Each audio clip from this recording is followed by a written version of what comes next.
बिस्मिल्लाहिर्रहमानिर्रहीम। अच्छा देखें, हम फिज़िक्स स्टार्ट करने लगे हैं और इंशाल्लाह सारी चीज़ें हम इसकी कवर करेंगे।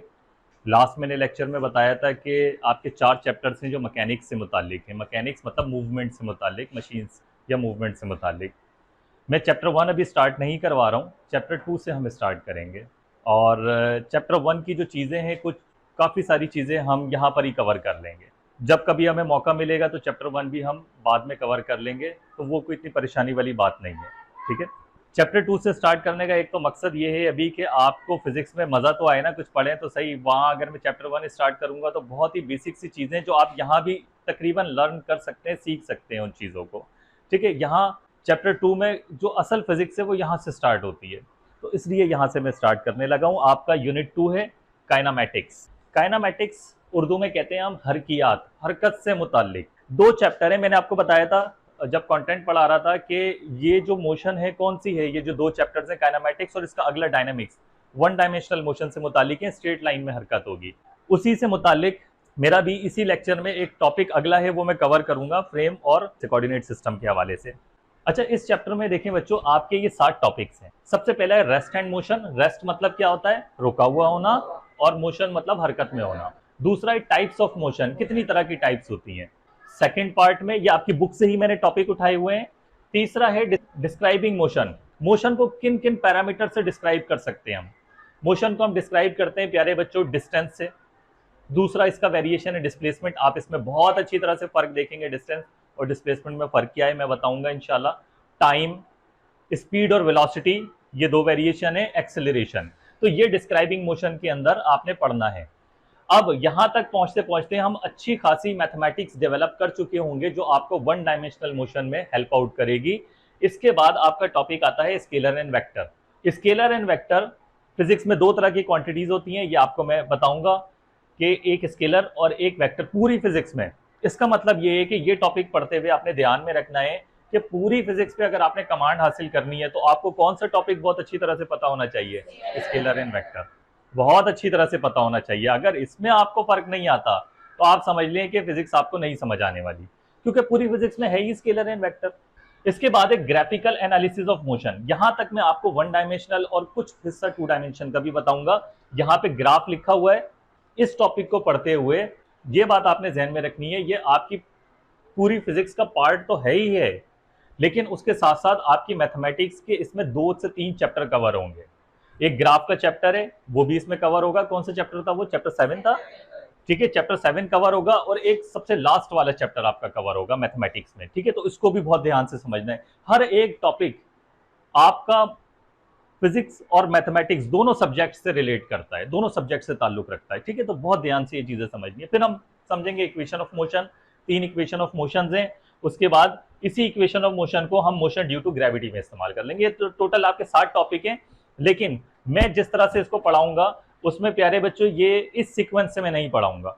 जो सीक्वेंस मुझे बेहतर लगती है कि जिस सीक्वेंस पे मैं आपको एक तरतीब वाइज टॉपिक समझा सकता हूं बहुत अच्छे तरीके से, वैसे मैं समझाऊंगा। मैं अपने तरीके से इसको पढ़ाऊंगा। मिसाल के तौर पर स्केलर एंड वेक्टर यहाँ चौथा टॉपिक है, मैं आपको पहले ही पढ़ा दूंगा। ये आज का जो मेरा लेक्चर है, लेक्चर 1, आज हम ये 6 टॉपिक कवर करेंगे। 1 2 3 4 5 एंड 6, ये 6 टॉपिक आज के लेक्चर में कवर करने वाले हैं और आपको चैनल पे ये सेपरेट वीडियोस में, छोटी छोटी वीडियोस में मिल जाएंगे 6 टॉपिक्स। अच्छा, इसमें सबसे पहला जो टॉपिक है वो काइनामेटिक्स एंड डायनामिक्स। ये आपकी बुक में मौजूद है, ये टॉपिक आपकी बुक में मौजूद है जो आप पढ़ने वाले। रेस्ट एंड मोशन 2.1 ये टॉपिक है, ये पहला टॉपिक है। 2.1 से पहले जो इंट्रोडक्शन का पार्ट होता है उसमें है रेस्ट एंड मोशन। ये आपकी बुक में नहीं है, बट ये बहुत ही इंपॉर्टेंट है। अगर आपको ये बात समझ में नहीं आएगी, फ्रेम एंड कोऑर्डिनेट सिस्टम जो कि इससे रिलेटेड भी है, इसी का अगला हिस्सा है, रेस्ट एंड मोशन का अगला हिस्सा है। अगर आपको ये बात समझ में नहीं आती तो आप आगे की फिजिक्स डिजाइन नहीं कर सकते। ठीक है, ये बात जहन में रखनी है आपने।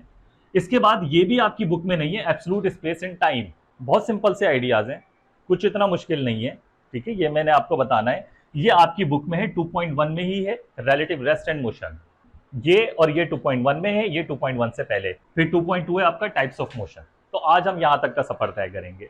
इसमें जो सबसे लेंथी टॉपिक होगा, जो सबसे लंबा टॉपिक होगा, वो होगा ये तीसरे नंबर का टॉपिक, फ्रेम्स एंड कोऑर्डिनेट्स। में चाहूंगा कि इस पर मैं अच्छा खासा टाइम स्पेंड करूं आपके साथ, ताकि आपकी इस पर अच्छी कमांड होगी तो चाहते हैं ना पूरी फिजिक्स समझ में आए, अच्छी तरह से मजा भी आए फिजिक्स पढ़ने में, तो इंशाल्लाह फिर हम इसी तरीके से इसी तरतीब से चलेंगे। आज के टॉपिक में स्केलर एंड वेक्टर आपका कवर नहीं होने वाला। सो टॉपिक 1 स्टार्ट करते हैं, काइनेमैटिक्स एंड डायनेमिक्स। अच्छा, जैसे कि आपको नजर आ रहा होगा प्यारे बच्चों, काइनेमैटिक्स एंड डायनेमिक्स ये दोनों ही आपके चैप्टर हैं। ये चैप्टर नंबर 2 का नाम है और ये चैप्टर नंबर 3 का नाम है। मैं आपको बुक में जरा दिखा देता हूं कि ये आपकी बुक में कहां मौजूद है, क्योंकि कोई भी टॉपिक मेरा आपकी बुक से हटके नहीं होगा। ये देखें, चैप्टर स्टार्ट ही हुआ है आपका, चैप्टर नंबर 2 यहाँ पे लिखा हुआ नजर आ रहा है, काइनेमैटिक्स एंड डायनेमिक्स। ठीक है, ये वाला टॉपिक मैंने अभी कवर करना है और मैं ये वाली डेफिनेशन फिलहाल नहीं ले रहा हूं, मैं अपनी डेफिनेशन से आपको समझाता हूं ये टॉपिक। बुक दिखाने का मकसद ये होता है कि मैं आपकी बुक से ही जुड़ा हुआ हूं, बुक से नहीं हट रहा। अच्छा, काइनेमैटिक्स और डायनेमिक्स दोनों वन डायमेंशनल मोशन से मुतालिक हमने पढ़ना है। आपकी बुक में वन डायमेंशन है, आने वाली जो क्लासेज हैं उसमें वन डायमेंशन से आगे है ये। ठीक है, और भी डायमेंशन आती हैं। अब ये वन डायमेंशन क्या है ये भी आपको फ्रेम का जो नेक्स्ट तीसरा जो मेरा टॉपिक है फ्रेम एंड कोऑर्डिनेट्स, उसमें ये समझ आ जाएगा कि मैं डायमेंशन जो कह रहा हूं उससे क्या मुराद है मेरी। काइनेमैटिक्स, हरकियात। काइनेमैटिक्स आप इस तरह समझ लें कि हमने मैकेनिक्स को, जो मूवमेंट से मुतालिक जो ब्रांच है फिजिक्स की, उसको हमने दो हिस्सों में डिवाइड किया है। एक है काइनेमैटिक्स और दूसरी है डायनामिक्स। अब काइनेमैटिक्स में हम क्या पढ़ते हैं? देखिए, काइनेमैटिक्स में हम पढ़ते हैं ज्योमेट्री ऑफ मोशन। मिसाल के तौर पे कोई ऑब्जेक्ट अगर बिल्कुल स्ट्रेट लाइन में मूव कर रहा है, बिल्कुल स्ट्रेट लाइन में मूव करता है, एग्जाम्पल दे देता हूं जो आपकी बुक में भी आपने पढ़ना है। कोई बॉल आप जमीन पे थ्रो करें तो बिल्कुल स्ट्रेट लाइन में जाएगी, तो ये एग्जाम्पल है। ठीक है, इसी तरह कोई बॉल आप जमीन के बजाय ऊपर थ्रो करें तो क्या मोशन होती है बच्चों? बिल्कुल स्ट्रेट लाइन में ऊपर जाती है, बिल्कुल स्ट्रेट लाइन में नीचे आ जाती है, तो ये भी एग्जाम्पल है। और ये आपने मोशन ड्यू टू ग्रेविटी में पढ़ना है जो आपका टॉपिक नंबर 7 है। ठीक है, तो ये भी वन डायमेंशनल एग्जाम्पल हो गई आपकी और ये भी हो गई। तो एप्लीकेशंस तो हैं, स्ट्रेट लाइन की जो एप्लीकेशंस हैं, जो काम हैं, वो तो हैं हमारी दुनिया में एप्लीकेशंस। अभी आपको 2 एग्जाम्पल्स दिए हैं मैंने, वही आपने यहाँ पढ़ना भी है। ठीक है, तो काइनेमैटिक्स में हम क्या पढ़ते हैं? Geometry of motion. मैंने यहाँ लिखा हुआ है जियोमेट्री। जियोमेट्री में ज्योमेट्रिक शेप होती है ना, स्ट्रेट लाइन हो गई तो ये geometry of motion. Curve line हो गई, जैसे ट्रेन की पटरी हो गई। ठीक है, कर्व भी होती है, सीधी भी होती है, तो इस तरह की मोशन को भी हम काइनेमैटिक्स में पढ़ेंगे। अच्छा, इसमें कुछ खास पैरामीटर्स पढ़ते हैं, वो मैं आपको बता दूं। हम क्या क्या पढ़ते हैं काइनेमैटिक्स में? डिस्टेंस, टाइम, स्पीड, एक्सेलरेशन, ये आपने पैरामीटर्स यहां पढ़ने हैं काइनेमैटिक्स से जो खास मुताल्लिक है। अब ये स्ट्रेट लाइन की मोशन है, ये कर्वी लीनियर मोशन कहलाती है ये। इसी तरह से दुनिया सूरज के गिर्द घूम रही है, बिल्कुल सर्कुलर मोशन, ये भी आपका पूरा चैप्टर है रोटेटरी मोशन का, और आप सर्कुलर मोशन भी पढ़ेंगे इन्हीं चैप्टर्स के अंदर। सो इसमें हमने ये नहीं जानना कि ये हरकत हो किस वजह से रही है। भाई कोई चीज अगर सीधी हरकत करता है तो क्यों सीधी हरकत कर रहा है, वजह नहीं जाननी है हमने। हम सिर्फ ज्योमेट्री पे कंसर्न कर रहेंगे। क्यों? ज्योमेट्रिक ऑब्जेक्ट आपको नहीं लग रहे हैं क्या? Straight line, curve line, circle, geometry है ना, तो हम इससे मुतालिक पढ़ेंगे सिर्फ ज्योमेट्री ऑफ मोशन, और उसमें ये पैरामीटर्स हमने पढ़ने हैं जो हमने, हमारा मकसद है काइनेमैटिक्स में। अब आ जाते हैं डायनामिक्स। डायनामिक्स में हम पढ़ते हैं क्या वजूहात हैं। कोई भी ऑब्जेक्ट अगर स्ट्रेट लाइन में मूव कर रहा है तो मेरा सवाल पैदा होता है, भाई ये स्ट्रेट लाइन में क्यों मूव कर रहा है, क्यों आ गया? ये क्यों अगर मुझे जानना है ना, वजह जाननी है कि क्यों ये ऑब्जेक्ट स्ट्रेट लाइन में मूव करता है, सर्किल में मूव क्यों नहीं कर जाता। ठीक है, मैंने ये यहां से अगर पेन ड्रॉप करता हूं मैं तो स्ट्रेट लाइन में नीचे आएगा, मेरा सवाल है ये सर्किल में क्यों नहीं मूव करता।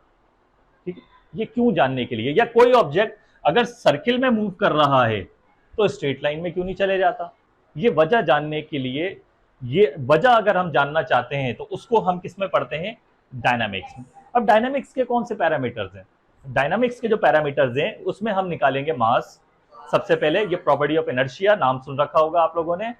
ठीक है, इनर्शिया हम निकालेंगे, उससे हम मास निकालेंगे, देन फिर हम फोर्स डेवलप करेंगे, और इसके बाद है ट्रेजेक्ट्री या पाथ। अब ये क्या चीज है ट्रेजेक्ट्री या पाथ?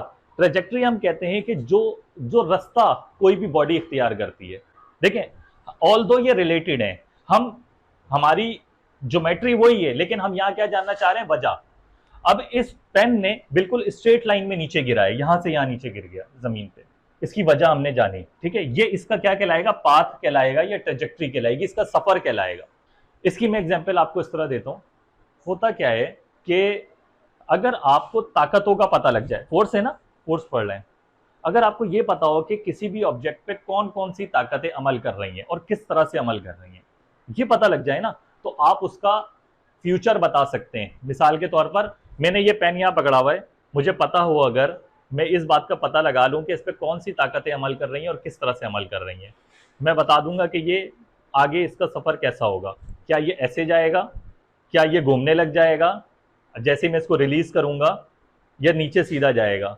तो मुझे पाथ फ्यूचर में अंदाजा लगा सकता हूँ, ये बताने का मकसद है यहाँ जो ट्रेजेक्ट्री या पाथ वर्ड लिखा हुआ है। ठीक है, अगर ताकतों का पता है तो आप इस ऑब्जेक्ट की ट्रेजेक्ट्री बता सकते, या अगर आप ट्रेजेक्ट्री जानते हैं तो आप ताकतों का अंदाजा लगा सकते हैं, दोनों वाइस एंड वर्सा। ताकत का पता है तो ट्रेजेक्ट्री बता सकते हैं, ट्रेजेक्ट्री का पता है तो ताकत के बारे में बता सकते हैं। ये सारा कुछ हमने डायनेमिक्स में पढ़ा। ये पैरामीटर्स हैं, मेन पैरामीटर्स फोर्स, मास, मोमेंटम, एक मैंने यहां लिखा नहीं है, मोमेंटम भी आपने पढ़ना है। तो ये आपका टॉपिक नंबर 1 था। काइनेमैटिक्स और डायनेमिक्स में मुमकिन है आपको क्लियर हो गया होगा। ठीक है, इस चैप्टर में क्या पढ़ना है वो ये रहा काइनेमैटिक्स, अगले चैप्टर में क्या पढ़ना है ये रहा डायनेमिक्स।